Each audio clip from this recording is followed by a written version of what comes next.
بادشاہ تھا پرانے وقتوں میں، اس نے اپنی رعایا کی ذہنی کیفیت معلوم کرنے کے لیے ایک تجربہ کیا۔ آپ سن کر حیران رہ جائیں گے کہ اس نے کیا کیا۔ ایک بہت بڑا پتھر جو ہے وہ رستے کے درمیان میں اس نے رکھوا دیا۔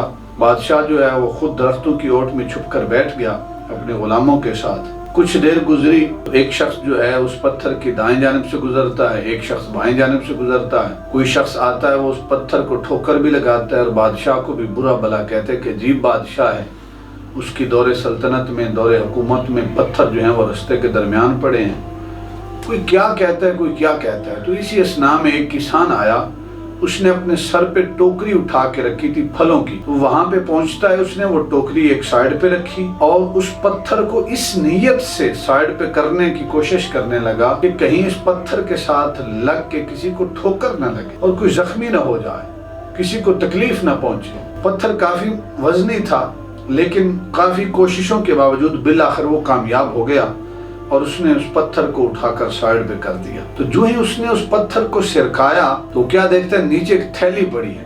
اس نے تھیلی کو اٹھایا، اس کو کھولا تو اندر دیکھا کہ سونے اور چاندی کے سکے اس کے اندر پڑے ہیں۔ بڑا خوش ہوا کہ میں نے اس نیت کے ساتھ اس پتھر کو تو نہیں ہٹایا تھا، لیکن اللہ رب العزت نے مجھے اس کا صلہ عطا کر دیا، یعنی بدلے میں مجھے سونے اور چاندی کے سکے ملے ہیں۔ بظاہر تو وہ ایک تجربہ تھا، لیکن حقیقت میں جو بادشاہ درس دینا چاہتا تھا وہ یہ تھا کہ جو بھی بندہ محنت کرتا ہے، اسٹرگل کرتا ہے، کوشش کرتا ہے، اگر اس کی زندگی میں مشکلات آتی ہیں تو مشکلات کو سائیڈ پہ ہو کے گزر نہیں جاتا، بلکہ ان مشکلات کا مقابلہ کرتا ہے۔ مشکلات کو دیکھ کر گھبراتا نہیں ہے، پریشان نہیں ہوتا، بلکہ مشکلات کا ڈٹ کر مقابلہ کرتا ہے۔ جو بھی مقابلہ کرتا ہے بالآخر ایک دن اللہ رب العزت اس مقابلہ کرنے والے بندے کو صلہ بھی ضرور عطا کرتا ہے۔ ہمارے ہاں کیا ہوتا ہے کہ ہم مشکلات کو دیکھ کر گھبرا جاتے ہیں، یہ ہماری کمزوری ہوتی ہے۔ ہم مصیبتوں کو دیکھ کر گھبرا جاتے ہیں، ہم پریشانیوں کو دیکھ کر گھبرا جاتے ہیں، تو یاد رکھیں یہ ہماری کمزوری ہے۔ ایک حقیر سے حقیر جو مخلوق ہے خالق کائنات کی، وہ چونٹی ہے۔ بعض اوقات وہ نیچے چل رہی ہو قطار میں تو ہمیں نظر بھی نہیں آتی، لیکن جب وہ قطار میں چل رہی ہوتی ہے تو آپ کبھی اس کے رستے کے درمیان رکاوٹ کے طور پہ کوئی بڑی سی چیز رکھ دیں تو وہ چیونٹیاں، وہ حقیر سی مخلوق جو ہے، انہوں نے کبھی اپنی منزل کو نہیں بدلا۔